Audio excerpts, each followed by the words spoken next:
Welcome to the Women in STEM podcast, your go-to destination for exhilarating journeys through the triumphs and challenges of extraordinary women, shaping the world in science, technology, engineering, and mathematics. I am your host, Kelly, and together we will explore the stories of visionary tech CEOs, groundbreaking scientists, and insightful recruiters, and many more women, making this podcast a dynamic showcase of global talent. Join me as we unravel the stories behind their success, offering a first-hand account of their experiences and invaluable advice at every stage of their remarkable career. Get ready for a thrilling exploration of innovation, resilience, and empowerment as we amplify the voices of trailblazing individuals, breaking barriers and building a future where brilliance knows no boundaries. This is the Women in STEM podcast, where inspiration and knowledge collide to propel us forward towards limitless possibilities. Would you please like to introduce yourself and tell people about your current occupation? For having me, Kelly. My name is Shelmina Abji. I'm a gender equality in leadership advocate, and I was a former vice president at IBM.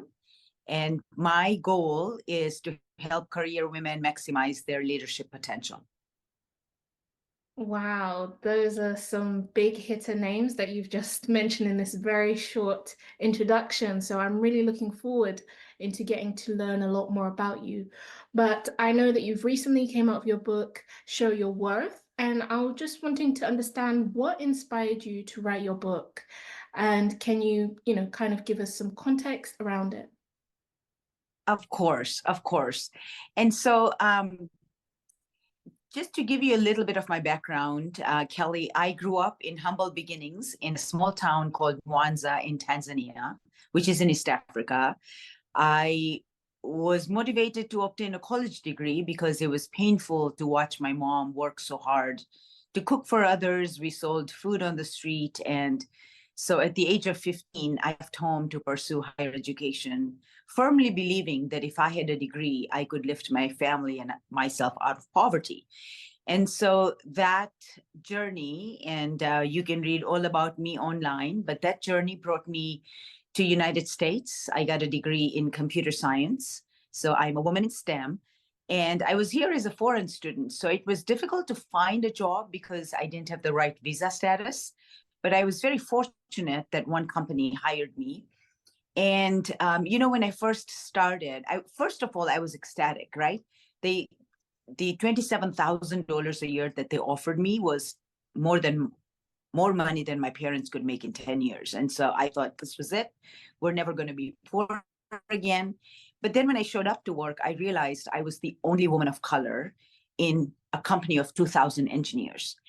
And I also realized that most of them had gone to Ivy League colleges, better ranked universities than I did, Harvard, MIT, Carnegie Mellon, all the big names in the US. They were obviously more experienced. They spoke better English, and I started comparing myself to them, and I thought, oh my God, what would I know that they don't already know?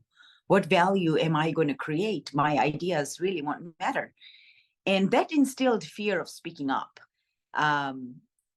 But fortunately for me, every adversity was something that I learned from and I grew from. And within a year, if I didn't figure out a way to contribute unique value, not just any value anyone else can contribute, and this is a key takeaway, people will keep you on a job if you create unique value so you are not easily replaceable. You become essential to the success of that organization. And that's exactly what I did. I faced my fear of speaking up, found my voice, and I contributed such unique value that the company decided to spend the money. It was a technology startup company, and it costs a lot of money to process somebody's visa. But they did because they saw the value that I was creating for the organization. So I started from there, being afraid to speak up. And that company shut down in 3.5 years. And then I joined IBM. And through the help of a lot of people, I became one of the highest ranking women of color at IBM, hired, promoted, gave raises to thousands of professionals, ran billion-dollar businesses. And I too wanted to help others, just the way others had helped me become successful. So while I was working, I was mentoring women. I was also on the board of an organization called Young Women Empowered, another United Nations Foundation initiative, Girl Up. And every time I was able to help someone else be successful, I felt like I was honoring the people who had helped me. And that feeling of helping someone was so intense and so fulfilling that at the peak of my career in 2014, I left my corporate role to mentor hundreds of people, to speak at corporations, universities, conferences about advancing in your career. And when I saw that my insights were helping these women transform their career trajectory, a lot of these women didn't think that they could be leaders. A lot of these women felt like they were not meant to be leaders. They were struggling with internal barriers, external barriers, a lot of what I had struggled through.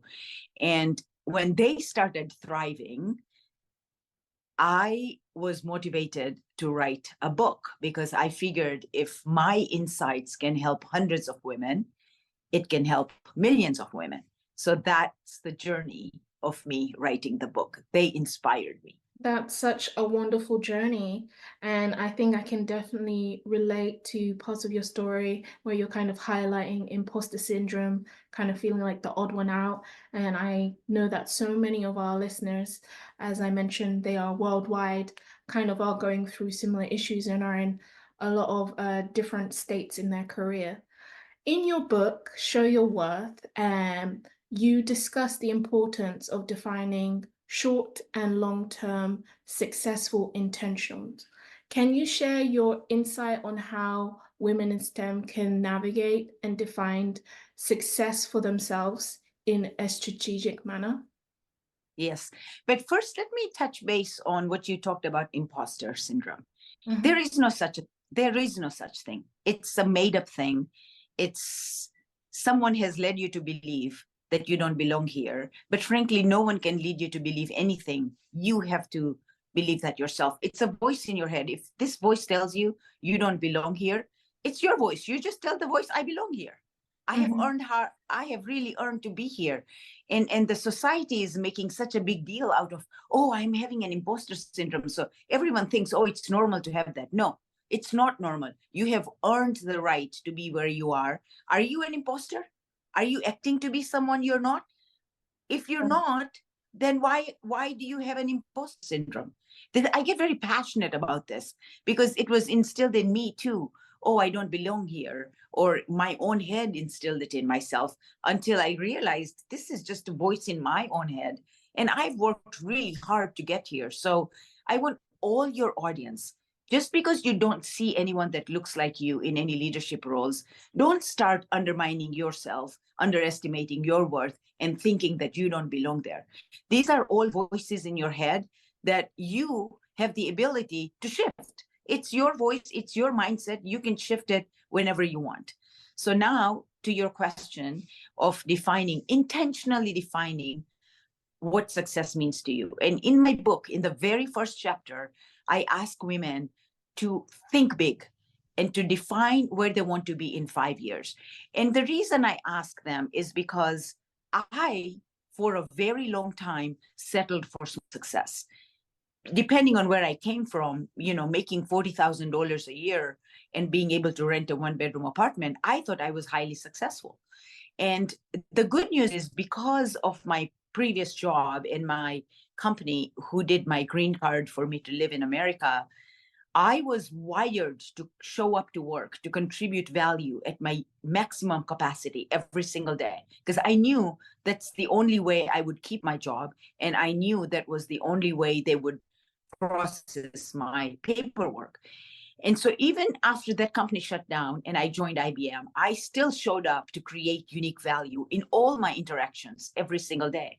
And that won me a very prestigious award called the Rookie Systems Engineer of the Year. And that award sent me to San Francisco, nice hotel, fine, wine, good food, but also got me to be in a women's roundtable with our general manager, Susan Whitney, and she was one of our senior executives. I was dazzled by her in every way. My boss's boss had asked me to walk her back to his office after the meeting was over. And so on the way back, a 3-minute conversation changed my career trajectory. First of all, she says, "Congratulations, Shelmina, for winning such a prestigious award." And I thought, oh, wow, she knows my name. And then just as casually as someone asks you for your restaurant preference, she says, "Where do you want to be in 5 years?" I looked at her, a glazed look in my eye, and I said, "I don't know." I said, "I get so focused on doing the best possible job in my current role that I don't think about where I want to be in 5 years." And so she said, "Shelmina, it is critical that you do the best possible job in your current role. And it is equally critical to know where you want to go next and next. That way, you're always working towards something bigger." And so I want all your listeners to know that they all have potential. And she told me I had potential. And I thought, oh, wow, that means I can do more. I can be more. So your listeners should and must understand that each one of us have leadership potential, and that, especially in STEM, the number of women, especially women of color, up in leadership roles is not good at all. We graduate from college, we enter the workforce, and at the very first promotion level, we get left out. And then at each additional level, the problem gets compounded. So your users really need to define success as wanting to emerge as a leader. And I'm teaching you how to do that in my book. And you must aim high. And listen, it's scary to aim high, but unless you aim high and do things that you didn't think you were capable of doing, you will be settling for small successes, and you will never, never uncover what your true worth is and what you're truly capable of doing. So I ask them to be strategic. I ask them to aim high. I also ask you to make sure it's aligned with your values. You have to define your success, personal and professional, on your terms. You can't be defining success, what society is expecting of you, or what you think you're supposed to be doing. You need to really sit with yourself and do some introspection and figure out what's going to make you jump up and down in 5 years. Look back and say, oh my God, that was really hard. And guess what? I did it. That's how you're going to build self-confidence, self-trust, and you will keep defining success at a higher and higher level. So you will emerge as the most senior executive in whatever field that you're choosing to do. So very, very important to define success intentionally, strategically for 5 years, and then define a shorter term success that becomes a stepping stone and moves you closer to your 5-year definition of success. Your definition of success drives everything. It drives how you show up to work. It drives the choices that you make. It is your compass to dictate how you spend every single day. Because success doesn't happen one fine day. Success happens every day when you show up to work. When you show up to work to show your worth every single day in every interaction, then you will achieve your success way faster than you ever imagined. I think that's a great answer, and you definitely hit the nail on the head. With regards to success, it can be something that some women can find intimidating, as you mentioned previously, with regards to you explaining. And what advice or personal experience would you give to people who they have their goals, they know where they want to be in 5 years' times, they're looking into leadership roles, they kind of have big dreams, but currently they're experiencing setbacks that are kind of making them feel like the goal that they're wanting to achieve maybe is too big and they want to maybe just stay in the current box or situation that they are in. Okay, so just defining a 5-year vision of success will not get you there. You have to be very intentional and very strategic. That's why I've written the book. Mm-hmm. And so the first thing you have to do is you have to allocate your attention only to your top and strategic priorities. You have to structure your days around your top priorities and say no to everything that's a lesser priority. So figure out what setbacks are you experiencing. It's never a setback. It's just a lesson learned. So when you are facing challenges, that doesn't mean you give up on your dream. That just means you figure out why are you facing the challenges? How are you going to overcome that challenge? And then keep moving. Because when you face challenges, you are positioning yourself to learn and to grow. So challenges are a great gift. They're not called setbacks. When you cannot overcome a challenge, that doesn't mean that you had a setback. That doesn't mean you became a failure. All it means is you have some more learning to do. You have some more growing to do. And when you learn and when you grow, you are able to make better future decisions. So there is no such thing as setback. Get that out of your mind. There is no such thing as failure. Keep pursuing your goal with a learning and growing mindset. So you mentioned about how one should utilize their day, being very intentional. What are kind of like your opinions and the strategies that you utilize for work-life balance? I know that's become a very popular term, like work-life balance, and I wanted to hear what your thoughts are on it. Yeah. So, Kelly, women, no matter how much we love our careers, we are never just about our careers. We are sisters, we are wives, we are daughters, we are caregivers, we are volunteers, we are friends. And each one of these roles brings meaning to our life. And they energize each one of these roles energizes the other. It energizes us. So we bring that energy to wherever we go. But here's the thing is when you have too many things vying for your attention, then you dilute your attention and you stretch yourself thin and then you get burnt out. And so just as you focus your attention on your highest and most strategic priorities in your work, you do the same at home. You do not waste your precious attention on anything that is not aligned with your definition of success. That means you give up scrolling on Facebook or Instagram, or just go there with an intention. Take what you want out of it and then go keep pursuing your personal and professional definition of success. You don't waste time doing things that don't move you closer. And then let me also share one more thing. In my book, I take you through this, right?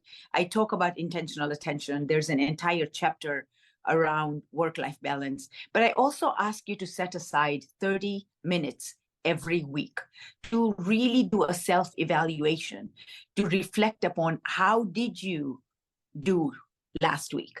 Did you focus your attention on your best and biggest and most important priorities? If not, don't beat yourself up. Don't belittle yourself, because you can't belittle yourself to greatness.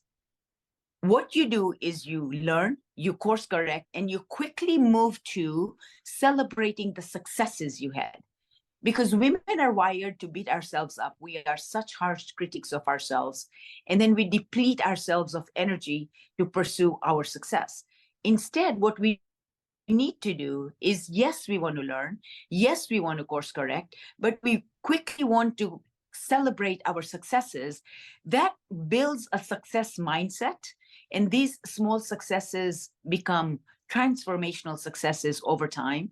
And it also energizes you to pursue your success. Your productivity goes up because now you're energized to pursue your success. So learn every week, celebrate every week, and re-energize yourself to pursue your success even more meaningfully and more deeply every single day and every single week. Yes, it's definitely an ongoing journey, and you always have to keep on moving forward and keep on re-motivating yourself. I know that you have a chapter dedicated to growth, and growth often happens when somebody's outside of their comfort zone. What type Yeah. of tools can a woman in STEM utilize to accelerate their growth or embrace opportunities that they may initially find challenging or unfamiliar? I love this question. So before we go into growth, let me talk about intentional value creation. I touched on that a little bit. So your ability to create value for your organization is directly proportionate to your competencies. And so that's what I was doing. I was using all my competencies to create value until I had that conversation with Susan. And then once you start going towards your 5-year definition of success, in which you are aiming high, you must force yourself outside your comfort zone so you can grow your competencies. And when you take on such an assignment, first of all, there is no such thing as failure. It's all about lessons learned. I want you to look back. That is the tool. I want you to look back at how scared you were when you took that assignment. And frankly, if you're not scared to pursue that assignment, you're not stretching yourself outside your comfort zone. You must be scared. You must not feel you're fully qualified to take on this role. And I give you several examples in the book of how to do this exactly step by step by step. But in the little time that we have here, I want you to understand that it is only when you step outside your comfort zone will you grow your competencies exponentially. So take on those roles that will build relevant and meaningful competencies. And this in STEM becomes even more important because the field of STEM changes so fast. Right now, we are on the verge of breaking through artificial intelligence. It changes so fast that if you don't keep your skills relevant and meaningful, you're going to get left behind. And so when you force yourself outside your comfort zone and you look back at how scared you were when you started that role and you figured it out, even if you have to ask for help. By the way, listeners, asking for help when you're outside your comfort zone is a sign of strength. You are showing people that you took a chance on yourself because the world takes you at your own estimate. If you don't take a chance on yourself, nobody else should, and you shouldn't expect them to. So when you are outside your comfort zone and asking for help, ask help from senior executives. This way you will get visibility that you are trying to do something so big that will create so much value for your organization. You will earn mentors, you will earn sponsors, you will learn new skills, you will learn new competencies, and then look back and see how scared you were. That starts building confidence in your own self-trust. So this combination of confidence and competence creates an upward spiral for success. You mentioned some key relationships that someone who wants to emerge into a leadership role needs, such as a mentor, such as a sponsor. Are there other types of relationships that are very crucial to becoming a leader? And how can they go about cultivating a meaningful relationship? Yes, the two other types of relationships are relationships with your peers and your boss. And all these relationships are cultivated differently. So I take you step by step by step in my book, how to build relationship with your peers, how to build relationship with your boss. And your relationship with your boss, by the way, makes or breaks your career.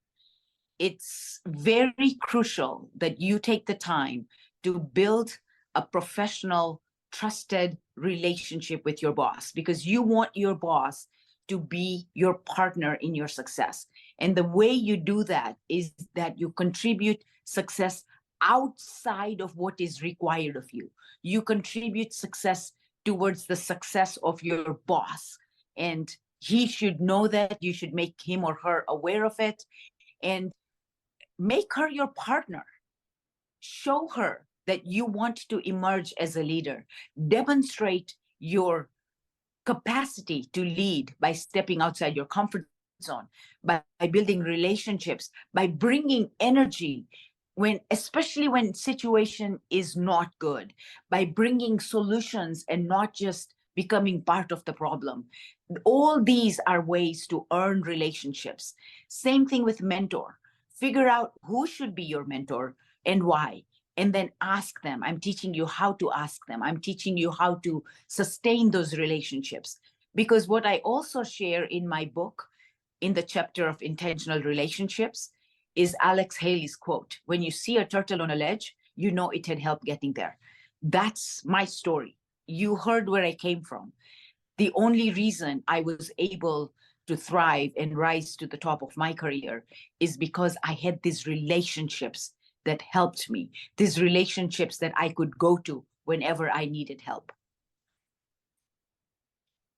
That is a wonderful part of your story that you've managed to share, and something that you've definitely highlighted clearly in your book. And I'll definitely recommend that all the listeners go and check out your book, because I found it extremely moving. And I know a key aspect of career growth and development is working on your personal brand, and that it's something that is very important. I know for me personally, having my own podcast has kind of came into my personal brand, and I get recognized for my podcast, and people at work recognize me for that. But how can somebody who maybe doesn't have is not very extroverted or doesn't have much of a portfolio go about curating their own personal brand and really showcasing their skills? Yeah, it has nothing to do with being an introvert or an extrovert. It's Mm-hmm. all about value creation. The reason you're being recognized, Kelly, is because of the value you're creating for your listeners. And so everyone needs to know two things. What people say about you when you are not in the room is your personal brand. Every decision about your career is going to be made in a room where you are not present, whether it's your salary increase, your stock options, your awards, your promotion. Everything is discussed in a room where you're not present. What people say about you in that room will determine your career trajectory. And so you need to understand that every impression you are leaving behind in all your interactions is forming your personal brand. Your personal brand is just not a podcaster. Your personal brand is not just your business expertise, but also your characteristics, not just what you do, but also who you are. That is your personal brand. And so what I ask readers, and I have an entire chapter called Intentional Leadership Branding. I ask readers to start building a leadership brand, even though they don't have a title yet. Because when they are ready to get their title, you want to already be known as a leader. And so you become intentional and you become strategic. You figure out, how do you want to be talked about when you're not in the room? What do you want people to say when you've applied for an executive level role? And so once you decide what you want them to say, how you want to be talked about, you then get on a journey to become that person. This is not about pretending to. You wouldn't have a branding of a podcaster if you didn't put in the hard work to create these podcasts and to make sure you're creating value for your listeners. In the same way, if you want to build a personal brand, you have to be working at it. You have to be that person. You have to leave impressions that are aligned with your leadership brand. And then when people talk about you, they will say the things you want them to say. So basically, you define yourself, you define how you want to be known, and then you show up to work every single day in every interaction, being that person, the person that you want to be, the person that you want to be talked about. You briefly touched on promotions, and promotions are a significant part of a milestone in one's career. And what are some of the 4 steps that a woman can take in order to properly position themselves to be the best candidate for a promotion that they're looking for in their field? Yeah. So the first and foremost is become the is by executing upon those strategies, by becoming intentional. First of all, defining success, which, Mm-hmm. if you're shooting for a promotion, you've already defined it as getting promoted. Second of all, being intentional about where you focus your attention so your productivity goes through the roof. You will become one of the highest ranked person in your team because you are focusing your attention and structuring your days around your highest priorities. You're even showing your boss that you know how to prioritize, because as a leader, knowing how to prioritize what the business needs the most is a very, very critical skill. You also have to have a good work-life balance, because if you show up to work overwhelmed and burnt out, no one's going to give you a promotion. No one in their right mind is going to give you more responsibilities when you're already burnt out at your current level of responsibilities. And when you're burnt out, you're basically showing people that you can't prioritize, that you are all over the place and you're working too many hours. The most successful people, in fact, Warren Buffett has a quote: the difference between successful and highly successful people is that highly successful people say no to almost everything. So when you are showing up to work burnt out, you're basically telling people you don't know how to say no to lesser priorities. And I'm teaching you in my book how to say no. The other things are building your leadership brand, getting outside your comfort zone and demonstrating your growth potential. There is research that's done that women get paid and promoted based on their performance. Men get paid and promoted based on their potential. Women, when they step outside their comfort zone, will demonstrate their growth potential. And so then they too will get promoted based on their potential. So you have to do all this. You have to build the relationships. You become the best possible candidate. And then you engage your supporters. You ask them for their help in helping you get this promotion. The influencers, the decision makers, your boss, you have to engage every single one of them. And then you have to have a conversation with your boss that you are interested in getting promoted, and create a promotion readiness plan. So then ask your boss, what are the gaps that he sees? And then fill those gaps and remain in continuous conversation and show your boss that you are working diligently to earn that promotion. That promotion has to be earned, and that's how you earn it. And there's an entire chapter in the book called Intentional Promotion, because for me, I want every listener to get promoted, because what I'm trying to do is change the number of gender equality in leadership roles. So this is a selfish ask.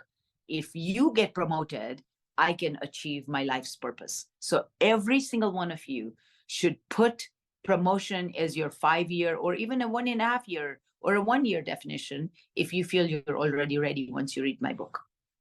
I think you've given such a wonderful summary around your book and why people should go and pick it up. Where can people best connect with you, and where can they find your book? So LinkedIn is my big platform. So please follow me on LinkedIn. And my book is sold everywhere where bookstores are sold, where books are sold. My books are sold in every bookstore where books are sold, online as well as brick and mortar stores. So you should be able to find it very easily. Just Google it and it'll be there. Thank you so much for your time and for all the value that you've brought to this podcast and all your experience. I definitely recommend for everybody to go out and check out your book. Do you have any closing words or closing thoughts that you would like to share? This is it. I want everyone to know that they have the capacity to lead. Leadership is a skill that can be learned. When I was growing up, I had no idea that I would even be a leader, let alone a senior executive. But I learned it, and so can they. So step into the leadership pipeline. I'm teaching you how to emerge as a leader. And as you rise, lift others with you. Take them along with you. Together, we can create gender equality in leadership roles. Thank you. Thank you for having me.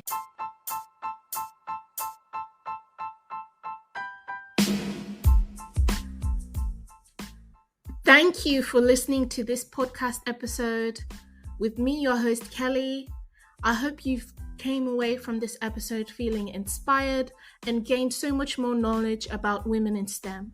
Don't forget to check out all my other podcast episodes, as they also have a wealth of knowledge on different topics. Please make sure to check out the description link for my social medias at Kelly_engineer on Instagram, as well as there will be links for other podcasts, as well as links to the podcast guests' information. Thanks for listening.